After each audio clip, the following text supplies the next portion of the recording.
Nothing about that Thursday felt like a Thursday that would change everything. That's the thing I keep coming back to. Nothing felt wrong at all, until it did. There are three kinds of people who enter your life when you get old. The ones who respect the years you've lived, the ones who ignore you because they think you're obsolete, and the ones who view your aging body as a ticking clock, silently calculating the monetary value of your departure. My son, Preston, and his wife, Meredith, belonged to that third, predatory class. They looked at my worn-out Carhartt jacket, my 2018 Volvo XC90, and the quiet, paid-off brownstone I owned on Rutland Square in Boston's South End, and they assumed they were looking at a senile old fool who was easy prey. They didn't realize that a man who spent 31 years as a senior structural engineer calculating the load-bearing capacity of Boston's tallest steel structures doesn't become blind just because his hair turned white. They thought 11 drops of scopolamine in my Thanksgiving water glass would quietly slip me into a nursing home and give them control over my $4 million estate. They didn't know those 11 drops were the exact structural flaw that would permanently bury their careers, their marriage, and their freedom. Welcome to Dad's Ultimate Payback. Get settled, because this story isn't just about betrayal. It's a clinical blueprint of absolute legal retaliation. If you believe that loyalty deserves a legacy and that greedy parasites should be stripped of every single cent they didn't earn, take a single second right now to hit that like button and subscribe to the channel. It costs you nothing, but it helps us keep these quiet, intellectual victories of justice alive. Drop a comment below letting me know which city and state you're watching from. Now, let's go back to that kitchen on Chestnut Hill. My name is Garrick Moore. I am 73 years old. For 3 decades, my life was dictated by blueprints, stress points, and foundational integrity. I know exactly how much weight a structure can support before it collapses in slow motion. Since my beloved wife, Eleanor, passed away 3 years ago, I have lived a quiet, deliberately unpretentious life. I am perfectly content with my own company, reading the Globe on my tablet, and walking the cobblestone paths of Rutland Square. I don't flaunt my wealth. My retirement portfolio, conservative estimates placing it north of $4.2 million, is the result of decades of disciplined, conservative investing. To the outside world, and apparently to my own blood, I was just an old man slowly fading into the background. It was the Tuesday before Thanksgiving, right around 9:15 in the morning. I was sitting at my usual corner table at Render Coffee, halfway through a black, dark roast, absently watching the morning foot traffic on Warren Avenue. The autumn air pushing against the glass window was bitter, a stark reminder that winter was refusing to negotiate. That's when my phone buzzed on the mahogany table. Preston. Dad, my son's voice came through the speaker, carrying that smooth, practiced charisma he used daily as a high-end wealth manager at Harwick & Cole. Tell me you're not planning on spending Thursday alone in that big brownstone. Meredith has been in the kitchen since yesterday morning. We're talking the full New England spread, clam chowder, prime rib, and she's making that exact Cape Cod cranberry relish with the fresh orange zest. The one you said reminded you of Mom's recipe. I paused, looking out at the gray Boston sky. The mention of the orange zest caught me, but the hesitation remained. Preston, I appreciate it, but you know I prefer the quiet these days. I was just going to order something local and watch the game. Then, Preston shifted his weight. I could hear the subtle change in his cadence, the calculated drop in tone that wealth managers use when they are deploying an emotional lever. Dad, please. It's the 3rd anniversary of Mom's passing this week. Saturday marks 3 years since we laid her to rest at Forest Hills. Meredith and I were talking. It just doesn't feel right for the family to be fractured on a milestone like this. Pierce is already staying here in the guest room, and Meredith's cousin Jeff is driving up from Needham. We need you there, Dad, for Mom's memory.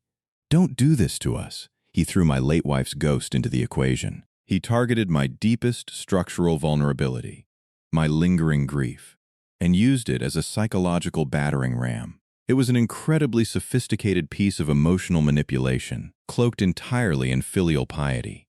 No father, no matter how stubborn or analytical, can easily say no to his son when the memory of a departed matriarch is laid on the table. What time? Preston, I asked, my voice flat. 3:30, Dad, Come hungry, and don't worry about bringing anything but yourself." I hung up the phone, finished my cold coffee, and spent exactly 0 seconds thinking anything was wrong. I was genuinely touched. I believed my son was reaching across the cold divide of our busy lives to offer me a sanctuary of shared remembrance. I didn't realize that the invitation wasn't born out of love or memory. It was the opening sequence of a corporate takeover targeting my mind. The drive up to Chestnut Hill Avenue on Thanksgiving afternoon was pleasant. The winter sun was low and weak, casting long, sharp shadows across the brick-faced colonial revival homes that lined the affluent neighborhood. Preston and Meredith's house was immaculate. Black shutters, manicured boxwoods, and a front walk so pristine it looked like a real estate staging photograph. I pulled my Volvo XC90 in behind my brother Pierce's Jeep Grand Cherokee at exactly 3:25 p.m. as I walked up the path. The rich, savory scent of roasting turkey and herbs reached me before I even hit the porch. Everything looked, smelled, and felt like a perfect American holiday. Meredith answered the door wearing a designer apron over her tailored silk dress, her hair pinned back flawlessly. She pulled me into an unusually tight hug. "Garrick, right on time. Let me take that overcoat." Preston appeared right behind her, extending a hand to take the bottle of Malbec I had brought despite his instructions. "Dad, you look sharp. Come into the living room. Get warm." My younger brother, Pierce, was already anchored to the plush sofa, a lowball glass of expensive single malt scotch in his hand, watching the NFL pregame show. Pierce was 53, recently divorced, financially devastated by a failed real estate venture in South Boston, and had been floating from relative to relative since September. He raised his glass to me with a heavy, slightly bloodshot gaze. "Hey, Garrick, good to see you out of the cave." I settled into the leather armchair across from him. The house was warm, the candles on the mantel were lit, and around 4 p.m., Jeff and his girlfriend arrived from Needham, adding a layer of polite, casual conversation to the room. It was completely, terrifyingly normal. About 20 minutes before Meredith called everyone to the dining table, Preston walked into the living room holding a small, amber glass dropper bottle with a minimalist brown label. It carried the clinical look of an expensive organic supplement. "Hey, Dad, before we sit down," Preston said, sitting casually on the arm of my chair, "I wanted to give you this." Meredith got us on this routine with a high-end holistic nutritionist in Brookline. It's an all-natural heavy metal detox serum, trace minerals, botanical extracts. She told us most seniors carry decades of accumulated industrial toxins from working around old structural sites, and it causes that late afternoon fatigue you mentioned on the phone last month. I've been taking 11 drops every morning. It completely cleared my brain fog. I looked at the bottle, my engineering mind immediately skeptical of unverified supplements. "Preston, I'm 73 years old. I don't need detox drops from a Brookline nutritionist I've never vetted." "Dad, come on. Just trust me for once." Preston laughed, a warm, completely convincing sound. "It's completely flavorless. No pharmaceutical interactions. I checked it myself. Right on cue, Meredith stepped into the living room landing, completely bypassing the other guests. In her hand, she carried a heavy, intricately cut vintage Waterford crystal tumbler filled with sparkling water and a twist of lemon. This wasn't the standard glassware set out for the rest of the family on the dining table. It was a specific, heavy piece of crystal, deep set with diamond cuts that fractured the light. "I already poured it for you, Garrick," Meredith said, her voice dripping with maternal warmth as she handed me the heavy tumbler. "It's completely tasteless, I promise." "You won't even notice it's there, but it does wonders for your energy." I watched as Preston uncapped the amber bottle. With an incredibly steady, deliberate hand, he leaned over my glass and began to count. 1, 2, 3, 4, 5, 6, 7, 8, 9, 10, 11. 11 drops of a clear, dense liquid fell into the sparkling water. I absently observed the drops dissolve, noting in a distant, analytical way how the heavy diamond-cut patterns of the Waterford crystal completely masked the slight, oily sheen that briefly formed on the surface before disappearing into the carbonation. Meredith hadn't brought that specific glass to be elegant. She had chosen that exact vintage pattern because the deep cuts in the lead crystal completely obscured the faint, milky opalescence of a heavy dose of liquid scopolamine. "Cheers to family, Dad," Preston said, raising his own glass of scotch. "To family," I replied. I raised the heavy crystal tumbler to my lips, completely blind to the trap, and drank the entire glass down to the lemon peel. I had no idea that my own son had just counted out the exact parameters of my legal execution, while my daughter-in-law stood by, smiling warmly, holding the shroud. The transition was subtle at first, arriving mid-bite between my second Parker House roll and a reach for the cranberry relish. My mouth went dry, completely and suddenly dry, as if a main utility valve in my throat had been shut off by an unseen hand. I reached for my water glass, but as my fingers brushed the vintage crystal, a cold, distant alarm went off in my chest. My hand felt disconnected from the neurological instruction I had just given it. It moved with a heavy, sluggish latency. A sharp, distinct metallic taste began to bleed across the back of my tongue, wiping out the rich flavor of the herb butter. I set my fork down with deliberate slowness. The dining room hadn't tilted, but my internal equilibrium had shifted by a critical fraction. A strange, suffocating warmth crept up the back of my neck. I looked across the lit candles at Preston, who was chewing his prime rib while keeping his eyes locked onto my plate, measuring my intake. Meredith sat perfectly still beside him, her hands folded neatly over her designer apron, her smile fixed and clinical. "Are you all right, Garrick?" Meredith asked, her voice dropping into that soft, hollow pitch of manufactured concern. "You've barely touched your turkey." "I'm fine," I said, though my voice sounded raspy, even to my own ears. "Just a bit warm. I think I'll step into the kitchen and grab a fresh glass of cold tap water." "I can get that for you, Dad," Preston said, halfway rising from his chair. "Stay," I commanded, using the sharp, decisive tone of a senior engineer. "Enjoy your dinner. I know where the plumbing is." The kitchen was blissfully cool, the granite counters dark and silent under the recessed lighting. I leaned against the sink, my heart hammering a chaotic rhythm against my ribs at 95 beats per minute. I filled a plain glass with tap water and drank it slowly, waiting for the cognitive fog to clear. It didn't. My hand, still refusing to cooperate fully, caught the edge of a linen dish towel on the counter, sending it sliding down into the narrow, dark gap between the oak cabinet base and the pull-out trash bin. I bent down to retrieve it, my vision slightly blurring at the edges. As my fingers brushed the linoleum floor in the shadows beneath the bin, they struck something crisp, thin, and metallic. It was wedged deep into the structural recess, crumpled tightly and pushed back where no casual cleaning would ever unearth it. The structural engineer in me. The man who spends his life looking for the hidden flaws that cause buildings to collapse, pulled it out. It was a commercial blister pack, but it didn't belong to an over-the-counter vitamin or an organic detox supplement. The backing was made of heavy clinical foil, stamped with the unmistakable, sterile block lettering of a prescription-controlled substance, scopolamine transdermal soluble, 1.5 milligrams. My blood ran instantly cold. But the true horror arrived when I reached back into the gap, my fingers searching the dark recess further. I pulled out a second crumpled strip of foil, then a third. 3 entire blister packs, completely empty. 24 individual doses had been carefully punched out, leaving nothing but torn foil craters.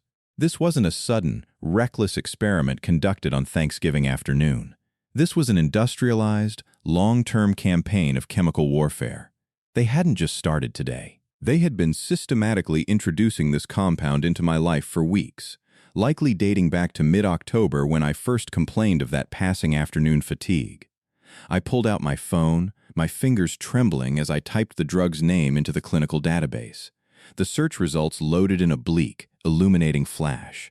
Scopolamine, strong anticholinergic agent. Absolute contraindication in geriatric patients. Cumulative exposure induces profound short-term memory deficits, acute amnesia, severe spatial disorientation, and prolonged episodes of confusion.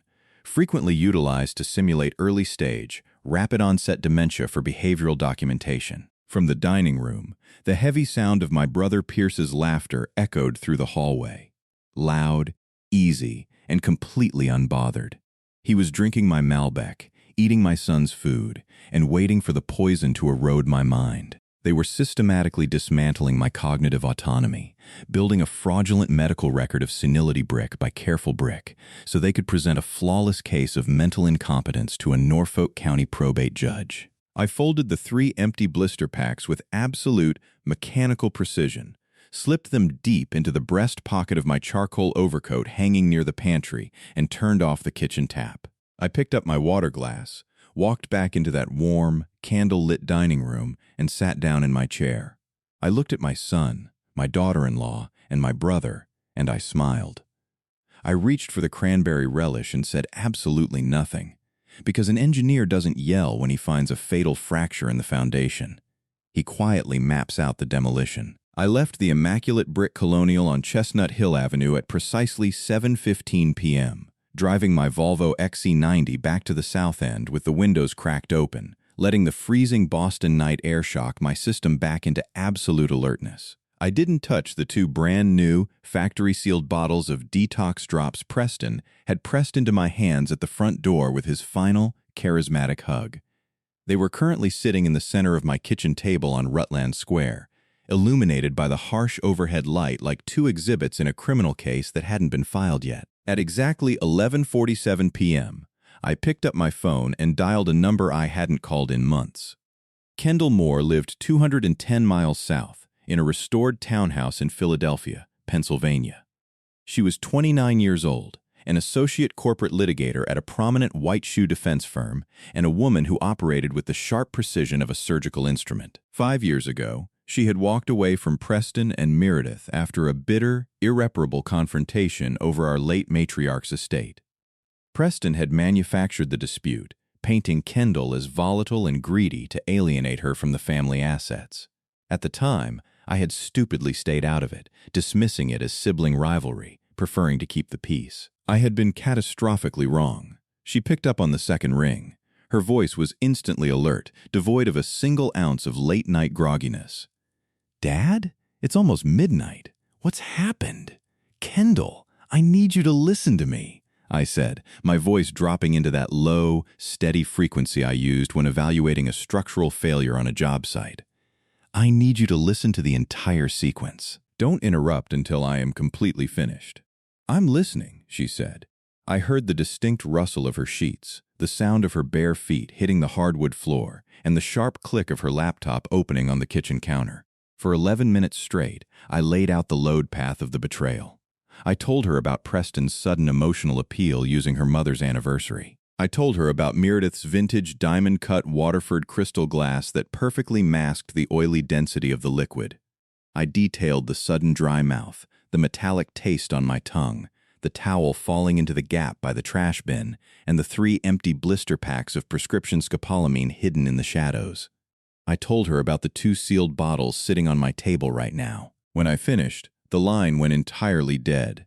The silence stretched so long I had to check the digital screen to ensure the call hadn't dropped. "Kendall?" I murmured. When she spoke, her voice had undergone a profound structural shift. The daughterly concern was gone, replaced by a cold, motionless stillness that I recognized instantly. It was the exact gear change she inherited from me. The low, contained fury of an analytical mind encountering an act of absolute malice.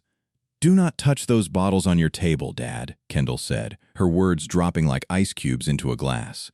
"Don't move them. Don't unseal them. Tomorrow morning at 8 a.m., there is a FedEx Priority Hub open on Boylston Street. I want you to double-wrap those bottles and the 3 foil blister packs in padded envelopes. Send them to my private office address in Philadelphia. Pay in cash. And Dad, do not put your real name or address on the return label. Use a pseudonym." "A pseudonym?" I asked, the weight of the word landing heavily in my quiet living room. "Kendall, this is your brother we are talking about." "No, Dad," she replied, her keyboard clicking rapidly in the background, her voice cutting through my lingering denial like a scalpel. "The moment he counted 11 drops of a clinical amnesiac into your glass while his wife hid the packaging in the trash, he stopped being your son. He became a criminal offender targeting a high-net-worth senior. I am not looking at this as your daughter anymore. I am looking at this as a prosecutor looks at an asset-stripping conspiracy." She paused, a sharp intake of breath coming through the line. And you need to know something else.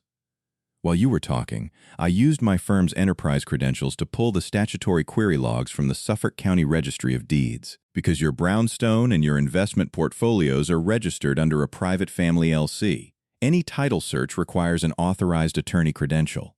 My chest went tight.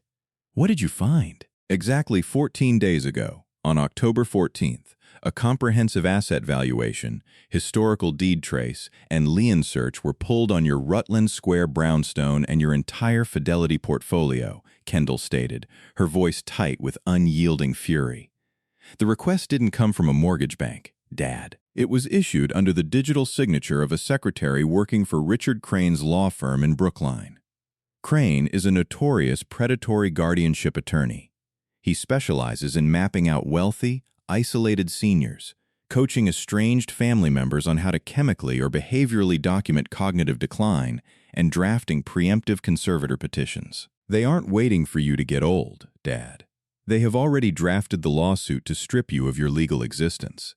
They are just waiting for the scopolamine to thick up the medical record. I sat alone at my kitchen table, looking at the bare maple trees outside my window, and let the data settle into its final, undeniable foundation. My son looked at his 73-year-old father, a retired structural engineer who had built his life on integrity, and saw nothing but a $4 million inventory waiting to be repossessed by a professional scavenger.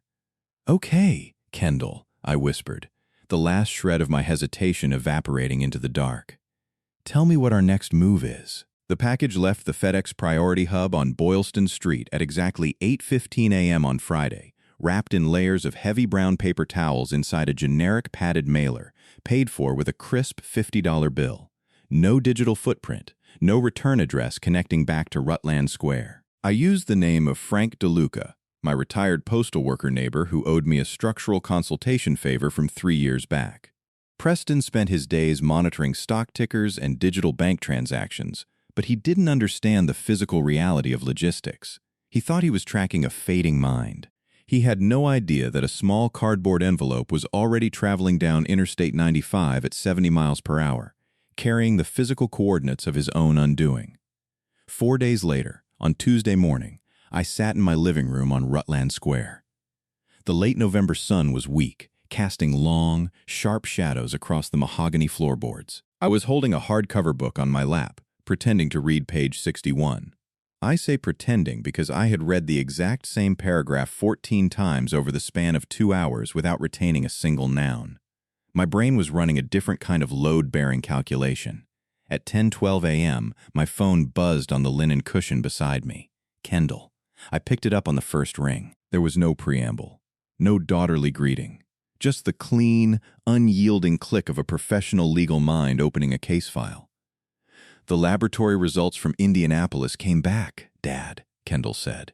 Her voice was flat, carrying the distinct, freezing cadence of a seasoned litigator who had just found the exact structural crack in an opponent's defense. I bypassed the local Massachusetts state labs to avoid any potential administrative leaks. I had a colleague pull a personal favor with a private, independent toxicology facility in Indiana. They ran a comprehensive gas chromatography mass spectrometry analysis on both the fluid from the open Waterford crystal tumbler and the 2 factory-sealed detox bottles Preston handed you at the door. I pulled the linen collar of my shirt away from my neck. My mouth felt suddenly dry again, though this time it had nothing to do with a chemical. "Give me the specific data, Kendall. Don't smooth it over." Both factory-sealed bottles are heavily laced with a concentrated, highly pure liquid solution of scopolamine hydrochloride, she stated. Short sentences. The exact way an engineer reads a structural failure report. The concentration inside the solution is structured at 4.2 milligrams per milliliter. That is nearly 3 times the maximum single-dose therapeutic threshold permitted under federal medical guidelines. She paused, and I could hear the sound of a heavy paper document being flipped over on her kitchen counter in Philadelphia. But that isn't the detail that made the toxicologist flag the file, Dad. I am reading his formal signed affidavit directly from the report. He included a specific, red ink addendum under the clinical prognosis section. It states, and I quote, "The cumulative systemic absorption of this specific concentration in a male patient aged 70 or older produces rapid, acute cognitive decay within 14 days. However, If administration continues uninterrupted for an additional 7 to 10 days, the prolonged blockade of the muscarinic acetylcholine receptors will induce a catastrophic collapse of the autonomic nervous system, resulting in a sudden, unprovoked cardiac arrest. The living room went completely silent. Outside on Rutland Square, a city bus ground its gears as it moved up the block. A completely ordinary, Tuesday morning sound. Yet inside my home, the architecture of my reality had just collapsed into dust. Preston hadn't just hired a predatory lawyer from Brookline to map out my property deeds. He and Meredith hadn't just built a legal paperwork trap to seize my brownstone and my $4 million portfolio. They were engaging in an indirect chemical execution. They knew that if an old man of 73 suddenly suffered a fatal heart attack in his sleep after 3 weeks of documented memory loss and disorientation, no medical examiner in Suffolk County would order a full forensic autopsy. It would be signed off as a natural, age-related cardiac event. They weren't waiting for a probate judge to sign a guardianship decree. They were actively counting down the days until my heart stopped beating. When greed entirely overrides human decency, the law stops being a shield and becomes a cold, heavy weapon designed for absolute demolition. Some people spend their whole lives calculating how to dismantle the very foundation that raised them, entirely unaware that every trap has two sides, the one who sets it and the one who engineers the exit. If you believe that a father's life is not a line of credit for a parasite to draw down, and that loyalty deserves a permanent legacy while betrayal deserves a prison cell, take a single second right now to hit that like button and subscribe to the channel. Your subscription costs you nothing, but it allows these quiet, intellectual victories of justice to be told. Now, let's watch how the concrete was poured around their feet. Kendall arrived at my South End brownstone at exactly 7:43 p.m. on Wednesday evening. I watched from the second-story bay window as her silver Audi, a 4 with Pennsylvania plates, pulled smoothly against the cobblestone curb in one clean, unhesitating parallel park. She stepped out into the freezing December dark, wearing a long charcoal wool coat, a heavy leather document bag slung over her right shoulder. She walked up the stone steps with a deliberate, unhurried stride that I recognized instantly. It wasn't the walk of her mother. It was mine. The posture of an engineer walking onto an unstable job site to identify the exact pillar that needed to be pulled. I opened the front door before she could reach for her keys. We stood in the entry hall for a moment as the bitter Boston wind pressed against the heavy oak door. Then, she stepped forward and wrapped her arms around my neck, hugging me with a fierce, silent intensity that carried the weight of 5 years of manufactured estrangement. "You look good, Dad," she whispered, stepping back and unbuttoning her coat. "I look like a man who needs to see a structural drawing," I said flatly. She gave a small, grim nod. "Come into the kitchen." I've spent the entire drive up the Massachusetts Turnpike structuring the layout. We worked at the mahogany table until past midnight. The cold Connecticut and Massachusetts legal statutes spread across the surface like blueprints for a high-rise foundation. I made a fresh pot of black coffee, but neither of us touched our mugs. We were analyzing the load-bearing math of a counteroffensive. "Preston thinks he's playing a short game based on a medical emergency," Kendall said, laying a thick, blue-backed legal binder flat on the table. She tapped the notary seal on the cover page. "He has Richard Crane's office waiting to file a preemptive emergency guardianship petition the second you display a public episode of confusion. If we simply change your traditional will, Crane will argue in front of a Norfolk County probate judge that you lacked the testamentary capacity to execute the amendment due to your documented cognitive decline. He will use the scopolamine symptoms they induced against you in court. We cannot fight them within the boundary of a standard will." She pushed the blue-backed binder directly into my hands. "This is the Garrick Moore Asset Preservation Trust," Kendall stated, her voice dropping into a low, clinical register that carried absolute authority. "It is a fully structured, irrevocable spendthrift trust with an independent corporate trustee framework. As of 9 o'clock tomorrow morning, we are legally transferring the titles of your Rutland Square brownstone, your entire $1.1 million Fidelity portfolio, your real estate liquid holdings, and even your late wife's restored 1967 Ford Mustang directly into the legal ownership of this entity. You are the lifetime primary beneficiary. I am the managing trustee." I looked down at the clean black typeface of the document. Explain the mechanism. Kendall. Because it is an irrevocable spendthrift trust. The assets no longer belong to you under Massachusetts general law, she explained, leaning forward, her eyes locked onto mine with an unshakable resolve. And because you do not legally own the principal, no probate court, no emergency guardianship petition, and no conservator decree filed by Preston can ever touch a single cent of it. A probate judge can strip a person of their personal autonomy, but a judge possesses exactly zero legal jurisdiction over an independent third-party irrevocable trust. We are taking the target off your chest and moving it behind a concrete wall. She reached across the table, her pen tracing down to a heavily indented clause on page 14, underlined in dark black ink. But here is the structural ironwork I added to the foundation, Dad, she whispered, a cold, sharp smile playing at the edge of her mouth. This is an involuntary custody forfeiture clause. It explicitly stipulates that if any blood relative or family member attempts to file an involuntary guardianship petition, files for guardianship, or initiates any medical competency evaluation against the grantor without the express written consent of the managing trustee, their entire lineage is instantly, automatically, and permanently stripped of any future distribution from this trust. It is a legal landmine. She tapped her finger on the document. The moment Preston signs his name to that fraudulent guardianship petition in front of Richard Crane, this clause triggers automatically. He won't just find out that the money is protected. He will find out that he has legally deleted his own inheritance, his wife's lifestyle, and the future of his estate down to the third generation. He thinks he's mapping out an inheritance, Dad.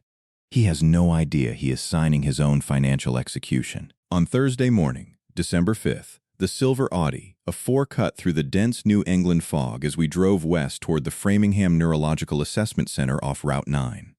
The facility was quiet, unassuming, and devoid of any medical drama. The exact kind of place where serious, court-admissible science is conducted away from the noise of public opinion. Kendall sat in the passenger seat, her hands resting calmly on a leather document case containing our toxicology reports and the newly minted irrevocable trust. We looked like a father and daughter taking a routine drive, which is precisely what the narrative needed to be. I was inside Dr. William Harte's private clinic for 2 hours and 40 minutes. Dr. Harte was a heavy-set man with white hair and the sharp, piercing eyes of a forensic neurologist who had provided expert testimony in dozens of high-stakes elder abuse cases across the Commonwealth of Massachusetts. He didn't just ask me basic questions. He ran me through an exhaustive battery of cognitive stress tests, spatial tracking, and short-term retention assessments designed to push my structural engineering mind to its limits. Right in the middle of the second hour, while Dr. Harte was measuring my neurological response times on a specialized digital grid, the personal cell phone in my pocket began to vibrate against my hip. Preston. Dr. Harte caught my eye and paused the test. I pulled the phone out, but before I could reject the call, Kendall stepped softly into the testing room from the observation alcove. She looked down at the glowing screen, and a cold, tactical smile played at the corners of her mouth. "Answer it, Dad," she whispered, her voice a low, calculated hum. "Put it on speaker." But remember the load path we discussed last night. He isn't calling to check on your health. He's calling to gather the final piece of acoustic evidence for his guardianship petition. Give him exactly what he's looking for. I swiped the screen and placed the phone flat on the stainless steel desk.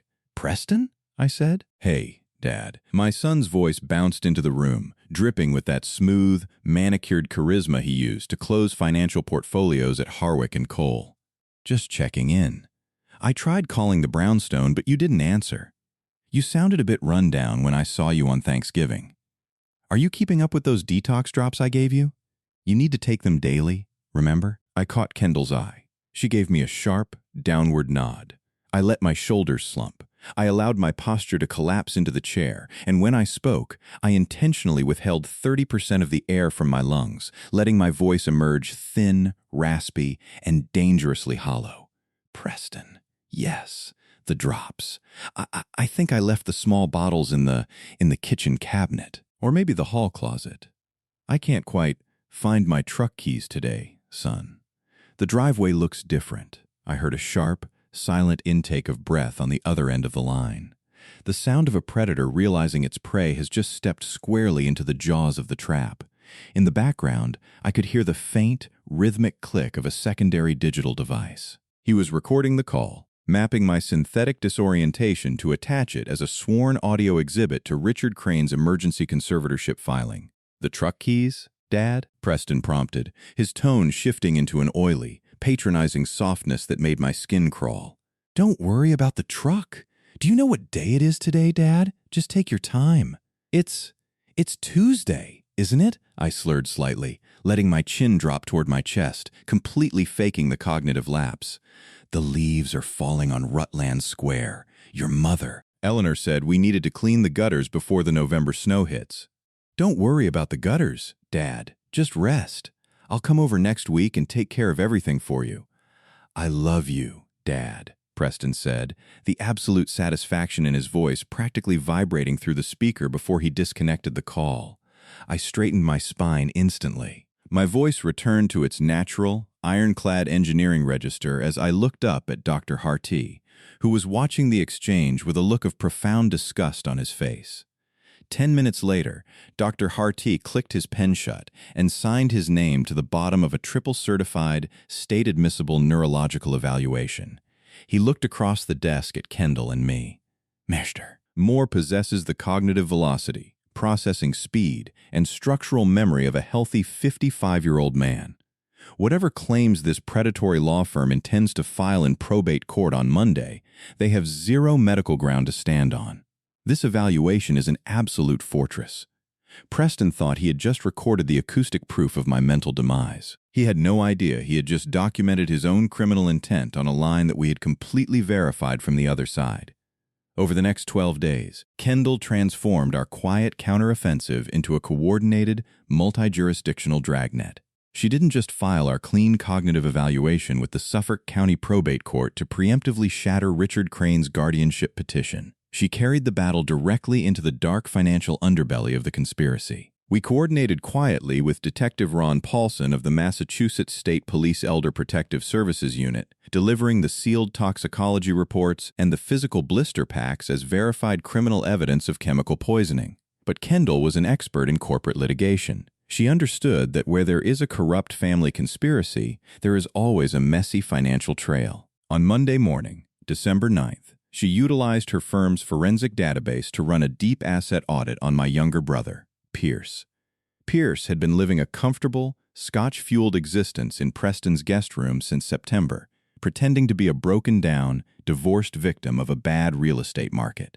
But when Kendall pulled his private ledger records and cross-referenced them with the banking disclosures from our joint family business LC, a massive, unexplainable anomaly appeared. On October 16th, exactly 2 days after Richard Crane's office had pulled the title searches on my brownstone, Pierce's personal checking account at Citizens Bank had received a structured cash deposit of exactly $45,000. The money hadn't come from a real estate settlement. It had been withdrawn via a structured cashier's check from Preston's personal investment reserve. "He bought him, Dad," Kendall said, throwing the financial ledger onto the kitchen table at Rutland Square. Her eyes were flashing with a dangerous, level fury. "Preston paid your own brother $45,000 in cold cash to sign his name as the primary supporting family witness on that fraudulent guardianship petition.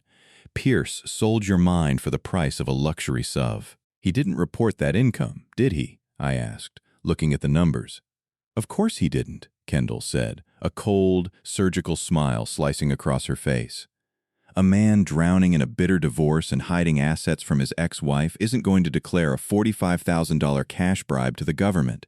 So I didn't just report this to Detective Paulson. Yesterday afternoon, I filed a formal, non-negotiable Form 3949-0 with the Criminal Investigation Division of the Internal Revenue Service." She leaned forward, her finger tapping the yellow highlighted cash transactions. "Under federal law, accepting structured, undeclared cash payments to facilitate a criminal asset stripping scheme touches directly upon federal anti-money laundering statutes and tax evasion." I submitted the full laboratory toxicology reports alongside the bank logs to the federal agents, proving that the $45,000 was a direct financial kickback from an active, ongoing criminal conspiracy involving elder abuse and chemical assault. This was the 10% fatal fracture that Pierce never saw coming. He thought he was just playing the part of a supportive uncle, hiding in the shadows of Preston's Chestnut Hill mansion, waiting to collect his percentage of my $4 million estate once I was cleared out of the way. He didn't realize that while he was pouring his nightly glass of bourbon,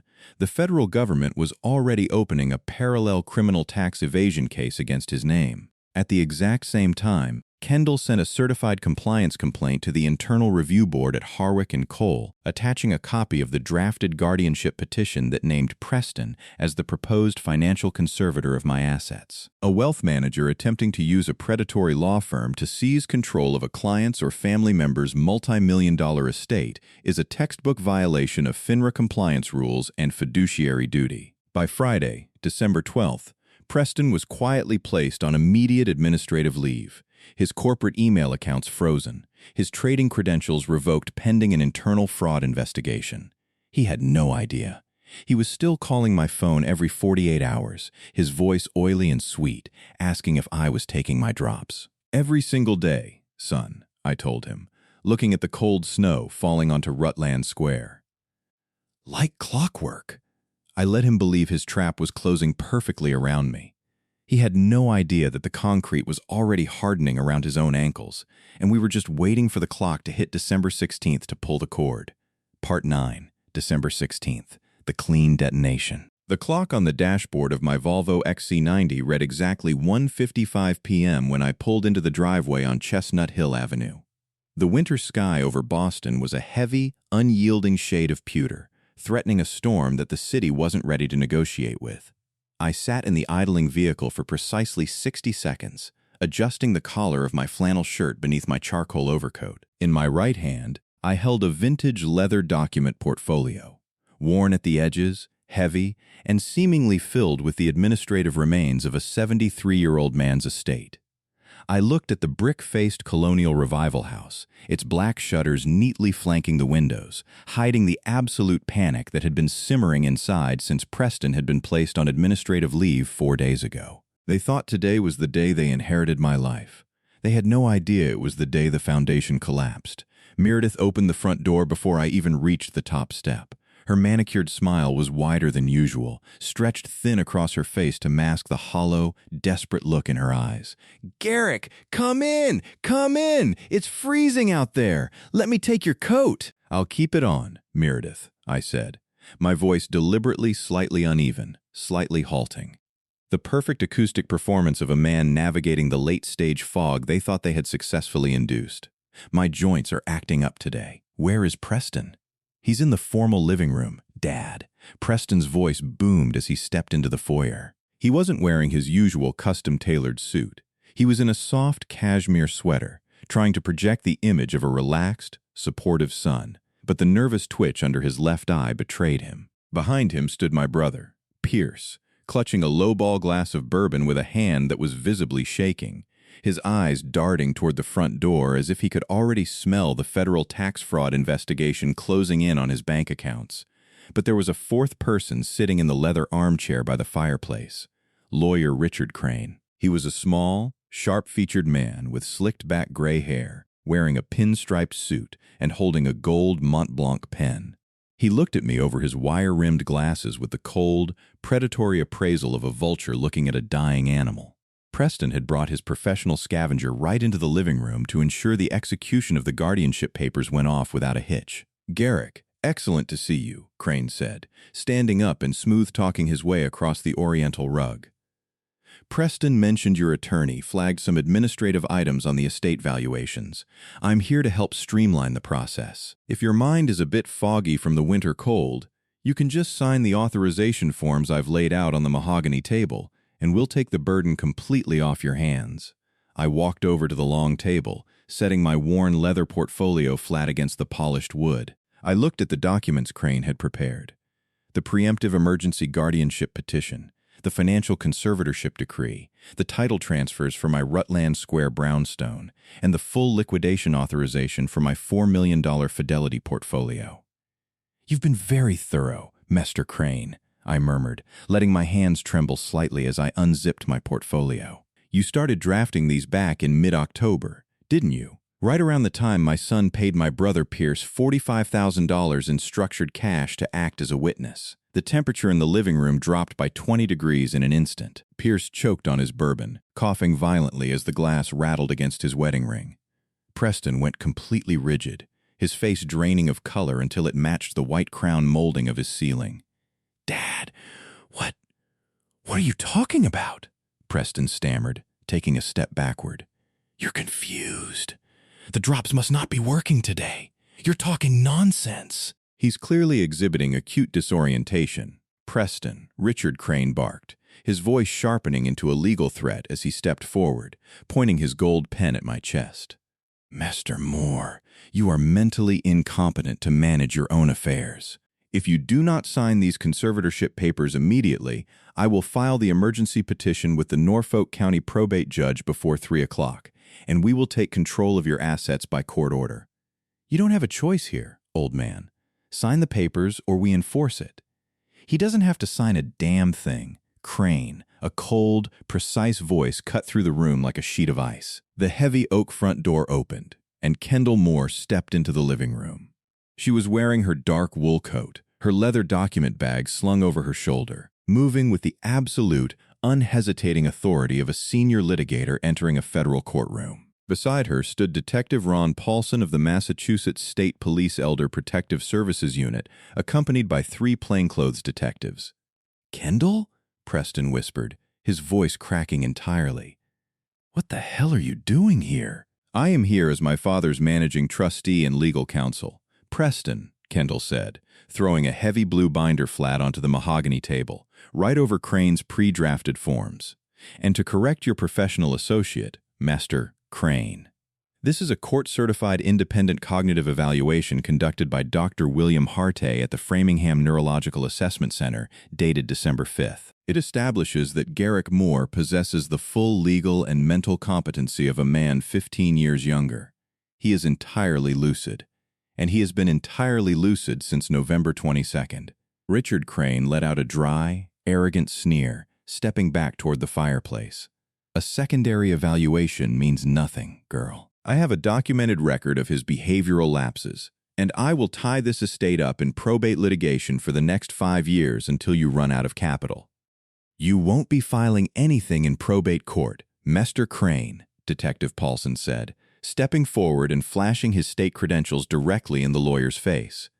"Because you are currently under arrest. We have a fully executed warrant from the Suffolk County District Attorney's Office. Under Massachusetts general law, you are being charged with racketeering conspiracy, grand larceny by deception, and corporate fraud for orchestrating a predatory guardianship ring targeting high-net-worth seniors." Crane's arrogant composure collapsed all at once. He reached for his briefcase, but Paulson's hand gripped his wrist with the force of an iron vise. The sharp, metallic click of handcuffs echoing through the immaculate living room was the cleanest sound I had heard in 24 days.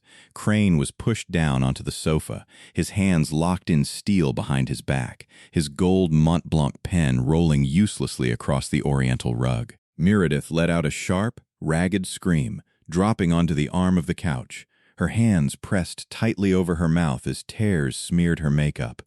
Pierce set his glass down on the mantel, his chest heaving as a secondary plainclothes detective stepped toward him. "Pierce Moore, I have a federal warrant issued by the Criminal Investigation Division of the ERS for tax evasion, money laundering, and accepting undeclared structured cash bribes connected to an ongoing criminal conspiracy. Hands behind your back." And then the room went entirely quiet as Detective Paulson turned toward my son. Preston stood in the center of his colonial revival living room, his arms hanging uselessly at his sides, his eyes locked onto mine in a state of absolute, paralyzed shock. He looked at the handcuffs on his lawyer's wrists. He looked at his uncle being pinned against the wall, and then he looked down at his own smartphone sitting on the coffee table. Right at that exact second, the phone vibrated against the glass. The screen lit up with an official corporate banner notification from the compliance department at Harwick & Cole. Internal audit notice. Effective December 16th at 2 p.m., your employment as senior wealth manager has been terminated for cause due to gross fiduciary violations and pending criminal indictments. All corporate access and licensing credentials have been permanently revoked. Preston stared at the screen as his entire career, his entire social standing, and his entire financial identity vanished into a single paragraph of corporate text. He didn't even have time to register the loss before Detective Paulson gripped his shoulder, pulling his arms behind his cashmere sweater. Preston Moore, you are under arrest for felony elder abuse, criminal conspiracy, and assault by means of chemical poisoning under Massachusetts General Law Chapter 265, Paulson stated, his voice flat, methodical, and entirely unhurried as the steel cuffs locked around my son's wrists. Preston didn't fight. He didn't yell. He just looked at me across the mahogany table, the tears finally breaking through his eyes, his voice sounding smaller, younger, and emptier than I had ever heard it before. Dad, please. I didn't mean for it to go this far. I owe serious money to serious people. I didn't know what else to do. I stood tall, my spine straight, the Carhartt jacket worn on my shoulders feeling lighter than it had in months. I looked at the son I had raised, the boy I had taught to ride a bike on the Esplanade, and I felt nothing but a cold, load-bearing clarity.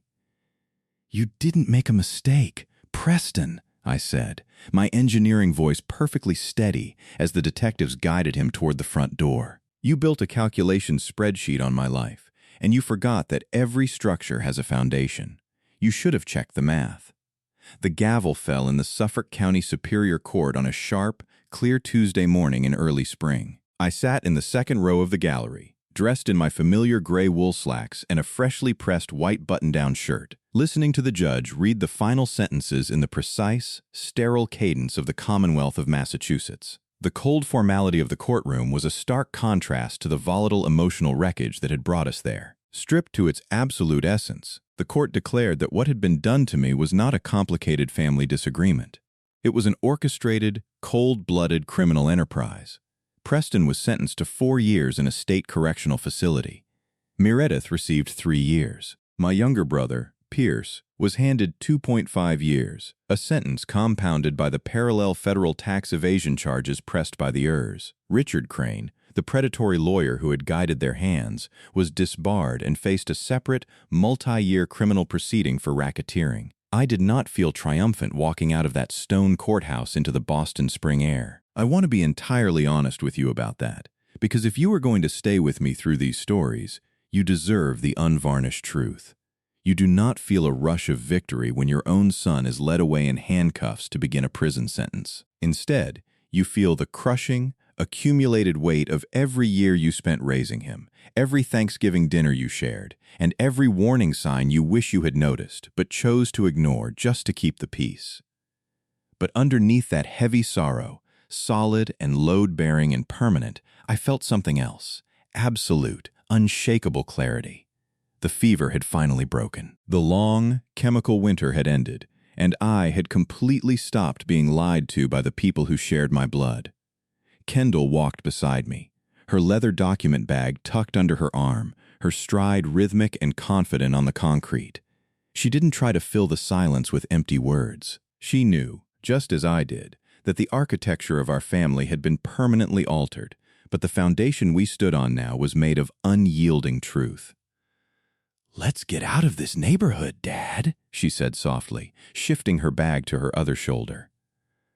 "I think you owe me a dinner." "There's a quiet place on Newberry Street," I replied, a faint smile finally touching my face. "They do a warm lobster roll with drawn butter that will make you question every single legal decision that keeps you living in Philadelphia," Kendall laughed. A full, unguarded, and beautiful sound that echoed against the brick townhouses.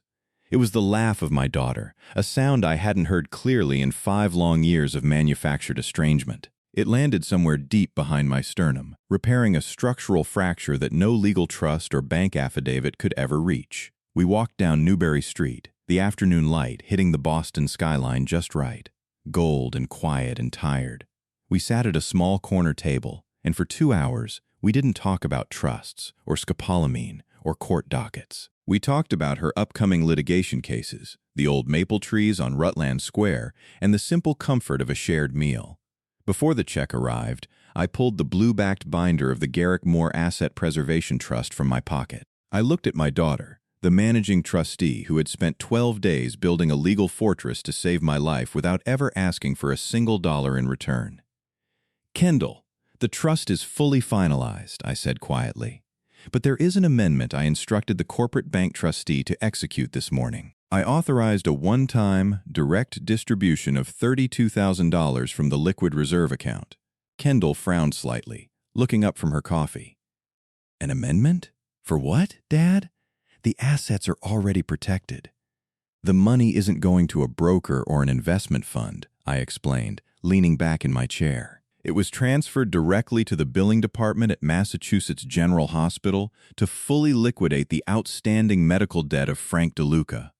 Kendall stared at me, her eyes widening slightly before a soft, understanding look settled into her face. "Frank gave us his name and his address when we needed to send those toxic supplement bottles to Indianapolis," I continued, my voice steady and firm.